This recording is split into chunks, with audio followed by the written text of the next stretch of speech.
एक बार महात्मा बुद्ध एक गांव में अपने शिष्यों सहित घने पेड़ की छांव में नीचे बैठे थे। आसपास के गांव के बहुत से लोग अपनी मानसिक परेशानियां लेकर महात्मा बुद्ध के पास आ रहे थे। महात्मा बुद्ध उन सब की मानसिक परेशानियों का समाधान कर देते।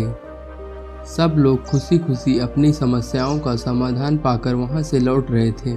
वहीं से कुछ दूर बैठा एक दुखी भिखारी खुद की किस्मत को कोसता हुआ बुद्ध के पास जाने वाले लोगों को देखकर ये सोचने लगा कि अभी कुछ देर पहले ही तो ये लोग दुखी मन से मुंह लटकाए उन महात्मा के पास गए थे और अब इतना खुश होकर वापस कैसे लौट रहे हैं। आखिर माजरा क्या है?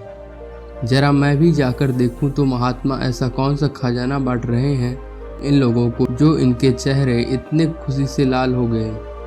जब वो दुखी भिखारी कुछ नज़दीक गया तो उसने देखा कि ये महात्मा तो लोगों को प्रवचन देकर लोगों के दुख का निवारण कर रहे हैं।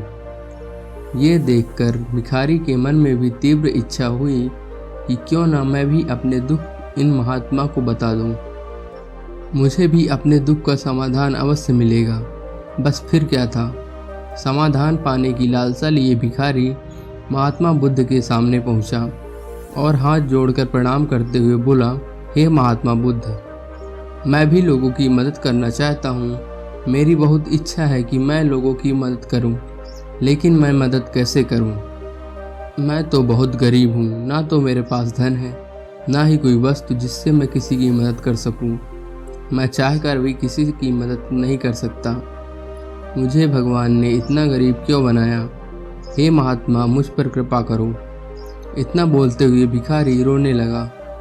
महात्मा बुद्ध बोले, तुम बहुत अज्ञानी हो, क्योंकि तुम अब तक इस भ्रम में जी रहे थे कि तुम्हारे पास कुछ भी नहीं है, जबकि दूसरों को कुछ देने के लिए तुम्हारे पास बहुत कुछ है।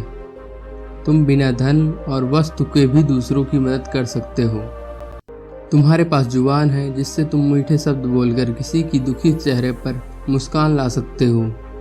इन्हीं शब्दों की ताकत से तुम किसी के भी टूटते हौसलों को फिर से मजबूत कर सकते हो। इन्हीं शब्दों की ताकत से तुम किसी के मन को सकारात्मक विचारधारा के बीज बोकर उसे गलत रास्ते पर जाने से रोक सकते हो। तुम्हारे पास दो हाथ हैं जिससे तुम भी किसी कमज़ोर और लाचार की मदद कर सकते हो। तुम्हारे पास दो आँखें हैं जिससे तुम किसी अंधे को रास्ता दिखा सकते हो। तुम किसी के लिए दुआ कर सकते हो सकता है तुम्हारी दुआ से किसी के बिगड़े काम फिर से बन जाएं। तुम किसी की अच्छी सेहत की कामना कर सकते हो, लेकिन अज्ञानतावश तुम अब तक इस बात को नहीं समझ पाए और इस भ्रम में अब तक जीते रहे कि तुम्हारे पास मदद करने के लिए कुछ नहीं। किसी की मदद करने के लिए धन और वस्तु का होना अनिवार्य नहीं है।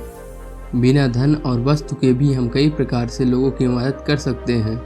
महात्मा बुद्ध की ज्ञान भरे इन सुंदर वचनों को सुन भिखारी के चेहरे पर मुस्कान आ गई और वो खुशी से झूमता हुआ वहाँ से चला गया। तो देखा दोस्तों, महात्मा बुद्ध की इन बातों से कितना सुंदर ज्ञान जानने को मिला। आज के समय में ऐसे ही बहुत से लोग हैं जो यही सोचकर दुखी रहते हैं कि मेरे पास ये नहीं है, वो नहीं है, बल्कि जो उसी में संतोष करना सीख जाता है और बिना किसी के मतलब की मदद करता है, उन्हीं को परम सुख की प्राप्ति होती है। इसी तरह की मोटिवेशनल कहानी सुनने के लिए हमारे चैनल को सब्सक्राइब करें। Thank you, take care, bye bye.